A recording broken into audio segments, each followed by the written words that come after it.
Hello. We're going to continue our study in Revelation today. We're going to be in the beginning of the seven trumpets. Now, we've seen the seven trumpets came out of the seventh seal. There's been a lot of conjecture about the relationship between the seals, the trumpets, and the bowls. It seems to me there is a recapitulation. They're going over the same ground with greater intensity. Some have said there's a partial recapitulation in that the seven seals lead up to the beginning of the end, and the trumpets and the bowls describe the events of the end. Well, I can live with that because what I think is the sixth seal is the end, the seventh trumpet is the end, and the bowls are climactic right to the end. Now the question has been, where is John drawing his metaphors from? And almost every questionable metaphor will be pulled from one of three sources by commentators. Number one, they'll try to go back in the Old Testament and find an Old Testament allusion. And John, of course, alludes to the Old Testament over and over. In chapters 8 and 9, there's particular allusion to the Exodus plagues, to the book of Joel, chapter 2. And then always in John, there's an undercurrent of Daniel, Ezekiel, and Zechariah. It's present all the time. But specifically Joel 2 and then the plagues of the Exodus.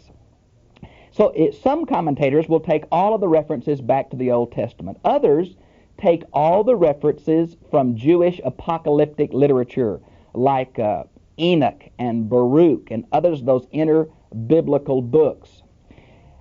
Still another group of commentators will try to show how it all applies to the history of the day, particularly the Roman Empire, emperor worship, and they'll look for things like historical allusions, like the eruption of Mount Vesuvius or the invasion of the Parthians on the eastern border. And so they'll go to all these historical allusions. Now the trick is, we're not sure from which group John is drawing his allusions, if not all three of them. But again, it's obvious this is symbolic to me. It is obvious that's true, but it's in a literary genre where we're looking for the truth as expressed in this apocalyptic language. So the truth behind these symbols is not that we can identify where the symbol came from, but that we understand the input or the import or the purpose of the symbol and how that applies to God and His people and end-time events. Now, with that in mind, I want one more thing. The neat thing about Revelation 8 and 9 is the purpose of this judgment on unbelieving mankind is for the purpose of redemption. Oh my. It's judgment, but it's judgment to turn man's heart back to God. Specifically, chapter 9, verse 20 and chapter 16:10. God had a purpose even in this. And He broke the seventh seal, Him being Jesus. Jesus breaks the first seven seals, but angels are the instrumentality for the seven trumpets and the seven bowls. And there was silence in heaven. Now this silence has been greatly disputed. Some of the rabbis say that it was silence so the prayers of God's people could be heard, because there was so much noise in heaven from all these angelic creatures singing praise to God. Well, that's possible. Some say no, it comes from the apocalyptic literature of 2nd Esdras, chapter 7, verses 29 through 31, where silence introduces the new age. Possible, but I think the Old Testament is the place we ought to go. And there are several passages where silence is the symbol of the presence of God. God is in His temple, let all the earth be silent. That's the idea here. You might well see Habakkuk 2:20, Zephaniah 1:7, and Zechariah 2:13.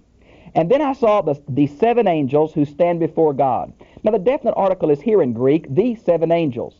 From Enoch chapter 20, verses 1 through 7, the seven angels of the presence in Rabbinical Judaism are listed. And they are hugely important in these apocalyptic books. Now, they're listed there. Michael's one of them, Gabriel's one of them, and several other ones. Many think that the one who's in charge of Tartarus is the one that's mentioned in chapter 9. I just can't be sure of that. We see some of these angels of the presence from Isaiah 63:9 and a possible allusion in Luke 1:19. And the seven trumpets. Now, trumpets quite often are in the Old Testament a way of God communicating to His people, in the sense trumpets were blown for religious purposes. Trumpets are blown for military purposes. Now, here's a few. Numbers chapter 10, verses 1 through 10, Exodus 19, 16 and 19, Isaiah 27:13, Jeremiah 4, 5 through 9, Joel 2, 1 through 3, Zephaniah 1, 14 through 18, Zechariah 9, 14, again the intertestamental book of 2nd Esdras, chapter 6, verse 23, and here's some New Testament allusions, Matthew 24:31, 1 Corinthians 15, 52 and 53, and 1 Thessalonians 4:16 are just some of the allusions to the idea of blowing the trumpet. Notice where it says in verse 3, "Then another angel with a censer in his hand." Now some say this is Jesus Christ. But again, this chapter, like the ones previously, some commentators make the allusions here to Jesus, and others make it to the evil one, like the star that fell in chapter 9. This is so fluid you can't lock it down. But I say to you, because Jesus is mentioned in verse 1 as he's not going to be called another angel in verse 3. In my opinion, this can't refer to Jesus. The only reason some commentators want it to is because they're nervous about the Bible teaching the intermediaryship of angels. And I think Rabbinical Judaism does teach that, but this is not giving a biblical base for that. Now, this golden censer on the altar. Is this the incense altar? Yes, for sure this is the incense altar here. We're not sure in earlier periods, like in chapter 5, verse 8, if it's the altar of incense or the altar of sacrifice. Chapter 5, verse 8 really is very similar to this account, where the four living creatures bring the prayers of God's people to God's attention. Here the angels do it by the Old Testament idea of putting incense. Now the incense was put on the altar of incense, and the smoke arose to God. You can look in the book of Leviticus over and over as a sweet savor arose to God. Here it's the prayers of the saints. Notice it says with the prayers of all God's people. Hallelujah. What an idea. I'm not sure who all God's people refers to here, but I want to tell you this. It does say that God's people affect God. You might want to see the beautiful passage of Psalms 141:2 here, where God's prayers of his people really touch him. And thus it says in verse 4, "So the smoke of the incense went up from the angel's hand to the presence of God for the prayers of all his people." Many people make a very major interpretation point here that judgment comes at the prayers of God's people, like the souls under the altar we saw in earlier chapters. Now, notice what mentioned in verse 5, "The angel took the censer, filled it with fire from the altar, and flung it to the earth." Now this seems to be very much like Ezekiel 10:2. And I think since these coals here, the coals for the altar of incense were taken from the altar of sacrifice. I believe there's probably two altars involved in this heavenly scene. And so this would be taken from the altar of sacrifice and flung down to the earth, just like Ezekiel 10:2. Now in verse 7, "And the first one blew his trumpet, and there was a shower of hail and fire." Now in the next few verses is going to be a lot of parallelism to the Egyptian plagues. This hail and fire is much like Exodus 9:24. Some see an allusion here to Ezekiel 38:22, where Gog's invading army is destroyed by hailstones, fire, and brimstone. Maybe a possibility here. That may be another allusion. Notice where it says 1/3 of the earth was burned up. Now back in chapter 6, it was 1/4 of the earth. So you see the intensification from the seals, 1/4, to the trumpets, 1/3, to the bowls, total destruction. Now this 1/3 is mentioned extensively in this chapter and on in the book of Revelation. So I've listed them all for you in your outline. Notice it says all the green grass was burned up. Well, in chapter 9, verse 4, it mentions don't hurt all the green grass. Now, you can't hold this apocalyptic language too tight. You can't lock it down like prose. And so don't get upset. What it may be here is simply the word 1/3 is meant to be applied to the vegetation as it is to everything else. So the second angel blows a trumpet, and a great mountain all ablaze is hurled into the sea. Now again, some go back to the Old Testament, Psalms 46:2. Others go to apocalyptic literature, like the book of Enoch, chapter 18, verses 13 through 16, or the Sibylline Oracles, chapter 5, verse 158. And so you see the different ways they're trying to get. Some say it's Mount Vesuvius. Again, those three different areas. Now it says that they cast in the sea, and the sea was turned to blood. That reminds me of Exodus chapter 7, verses 20 and 21. And all the creatures of the sea died. That sounds like Exodus 7:21. Notice this great blazing star fell like a torch in verse 10. Now some see an allusion here to the star back in chapter 6, verse 13. Some make an allusion to the star in chapter 9, verse 1. Again, these symbols are too fluid to lock it down just because the word star is used here and here. This another judgment by these angels on physical creation to try to turn men's hearts to God. Now it says the star is called abscessus. Now that is, of course, the word for wormwood in the Old Testament. Wormwood is linked with idolatry in Deuteronomy 29, 17 and 18. It's seen as a poison that will kill because of its link with idolatry in Jeremiah 9:15, in Jeremiah 23:15, and also in Amos chapter 6, verse 12. And notice the people die here. That shows an intensification from the seals where they're only tortured, but here they die. The fourth angel blew his trumpet. We've got a whole bunch of these eschatological things happened like in the sixth seal. The sun, the moon, the sky is affected. There is no light. Now, this concept of no light is an Old Testament concept about the judgment of God. You might well see Exodus chapter 10, verse 21. Some go back to Joel 2:2 or Amos 5:18 for the idea of light as a symbol of God's judgment. And, of course, all of us know about Calvary, how the darkness came from noon till 3 to show that God turned his face away from his Son. Another New Testament allusion will be Mark 13:24, and you might want to look that up. Now in verse 13, we have an interlude like we did back in the seals, and here we have an eagle flying through heaven. Now King James has angel, but that's a very inferior manuscript from the 9th century A.D. The Sinaiticus and Alexandrinus have eagle. Now it could be a vulture or it could be an eagle. Now some say it's going back to the Old Testament, Job 39:27 through 30. Others say no, it's Ezekiel 39:17 or Habakkuk 1:8. Now there are many possible allusions in the New Testament about vultures connected with God's judgment. Matthew 24:28, Luke 17:37, and even this interbiblical literature, this Jewish apocalyptic, 2 Baruch 77:19 and following. So you see there's many possible allusions. Now it's going in midair. You know how eagles and vultures kind of soar real high? That's the idea. We see this same midair in chapter 14:6 and 19:17. So it's flying way above the earth so all can see it, and the eagle talks. Now obviously this is symbolic of the eagle talking. Some say the eagle is a symbol of the Roman army. I think that's reading way too much into this. It says, alas, alas, alas. Now this seems to be connected, the fact there's 3 great woes to fall on mankind left to go. We see these woes in 9:12, 11:14, and 12:12, and they're to fall on the inhabitants of the earth. Now again, the inhabitants of the earth are used in the book of Revelation for unredeemed mankind. Chapter 3, verse 10, 6:10, 11:10, 13:8, and 12:2 are the same phrase for unregenerate humanity. Now in chapter 9 we have a specific reference either again in the plagues of Egypt, Exodus 10, 12 through 15, or from Joel chapter 2. And I personally think Joel chapter 2 is a better setting, though with the Exodus plagues in chapter 8 it's not unusual they would be continued in chapter 9.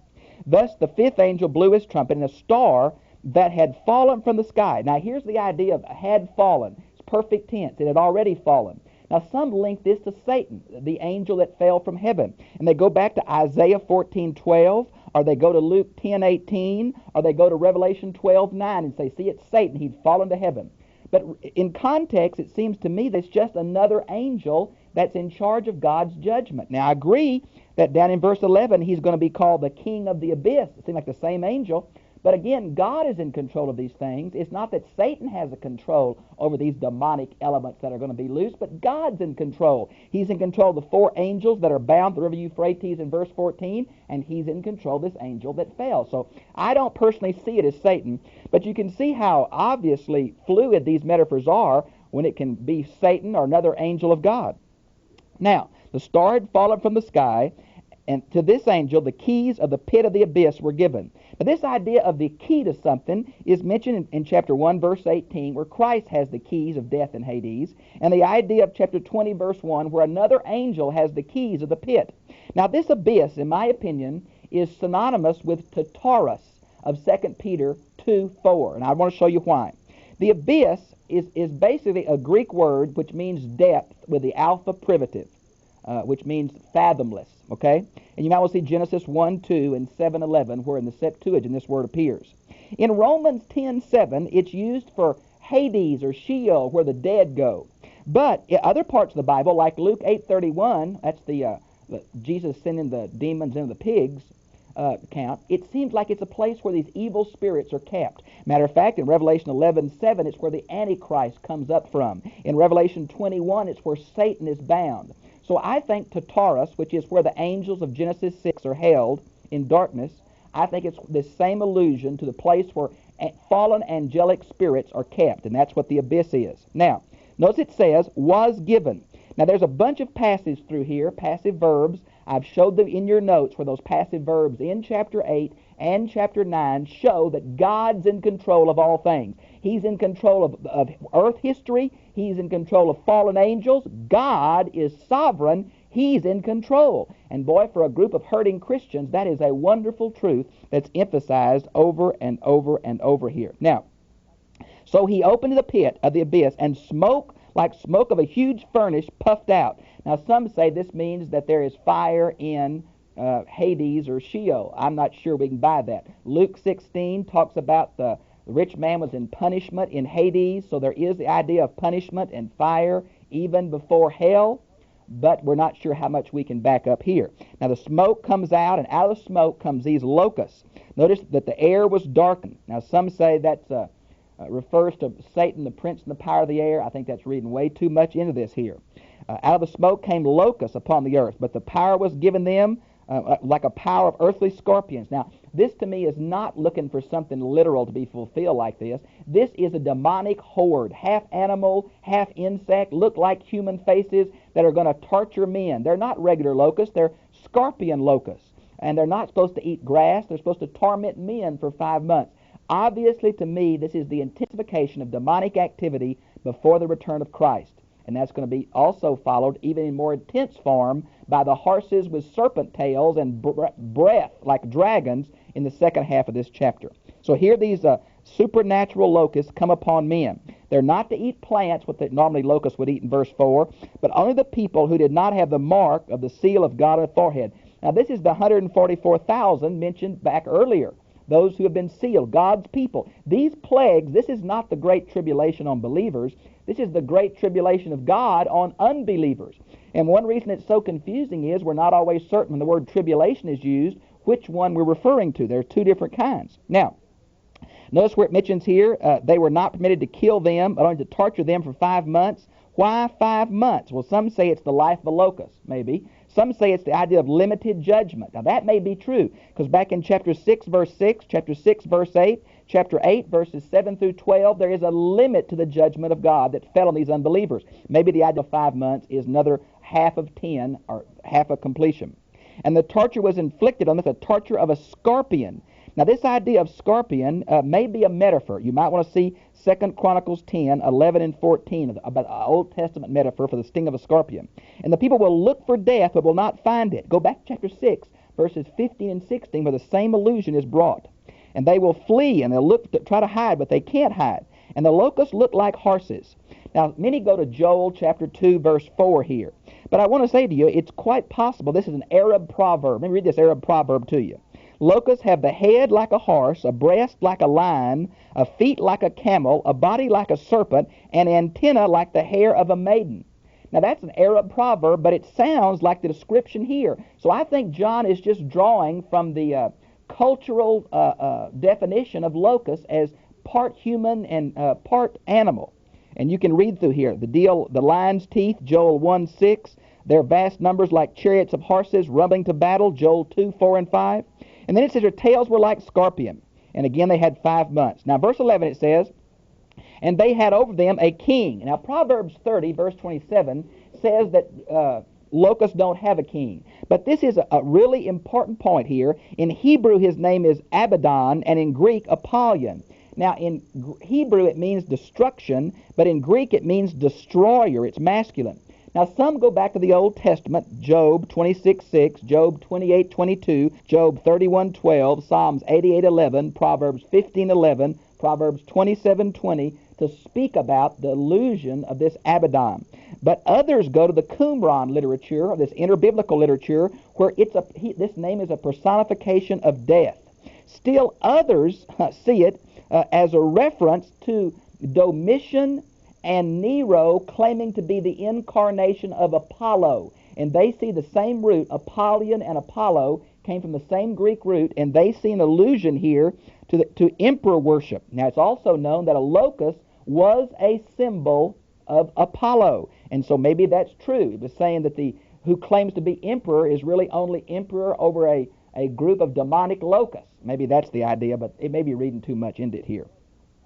Then the sixth angel blew his trumpet, and I heard a voice from the corners of the altar. Now from Exodus 30, verses 2, 3, and 10, the altar of incense had horns, and that seems to be this altar, though it could refer to the altar of sacrifice that I think mentioned earlier, where the souls of those who died for the faith were under it.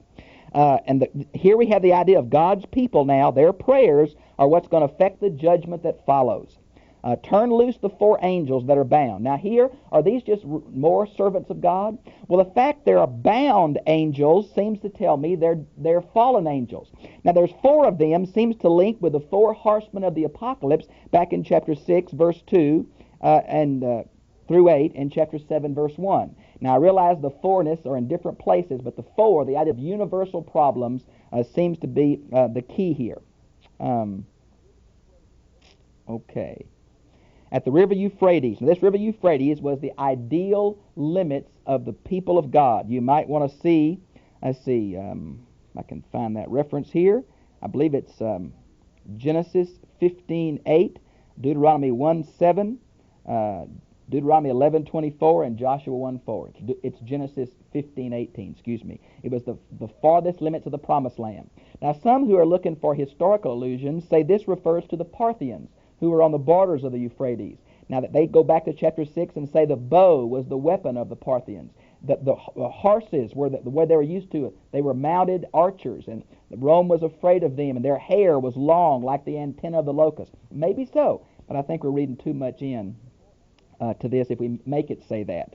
And the four angels who were kept in rebellion for that hour and day and month. Notice the hour, and it's the idea of something very specific. In Enoch chapter 92:2, it talks about how God's in control of every event on earth. I think that's an allusion here. God is in control even of this demonic persecution that's coming upon unbelievers. The number of the army of the horsemen was 200 million. Now some say it's a demonic horsemen. Modern dispensation tries to make it the army of China, but I really think it's demonic angels, and it's like an unnumberable host. Myriads of myriads is the idea here. Okay, all the troops involved in the Axis and the Allied powers in World War II was 70 million. Do you see how astonishing a number 200 million is? And in my vision, John's almost saying in verse 17, this is visionary, it's not literal. The horses and horsemen look like this. He describes them. It's almost like the horsemen and horses moving or to one kind of piece. And the armor is on both of them. Some say, the Parthians look like this, or the Persians look like this. I think we're reading way too much into this. These are symbolism of the demonic hosts that come. Notice they've got three colors. They're red, blue, and yellow. We're not sure if different ones are different colors, or they're tricolored themselves. They're going to kill a third of mankind by these three plagues: fire, smoke, and sulfur. That's where the three colors come from. Power was given them, and the power of the horses. Now, the horses are the ones that do the killing. It's in their mouth and their tails. Serpent in their tails, fire out of their mouths. And that's what they kill with. So it's obviously not literal here. Snakes in their tails. Some say, well, it's the Parthians braiding their horses' tails. I think we're reading too much into that, though it may be a background, like the idea of Apollyon meaning Apollo. Maybe there is a historical allusion, but I think it goes far beyond that. And notice in verse 20, and the rest of mankind who were not killed by the plagues did not repent. They were meant to repent. There was a purpose in this. It's redemptive, but they wouldn't turn. They kept worshiping demons. You now will see Deuteronomy 32:17, Psalms 106:37, and 1 Corinthians 10:20, and 1 Timothy 4:1 about the demons behind idol worship. I don't think idols are anything, but the demonic uses that to trick men and seduce them. Notice the mention in verse 21 of murders and magic. You might want to see Galatians 5:20. It's the word sorcery. We get the English word pharmacy from this. And here we have idolatry and immorality and thefts. It shows the things that humans wouldn't turn to.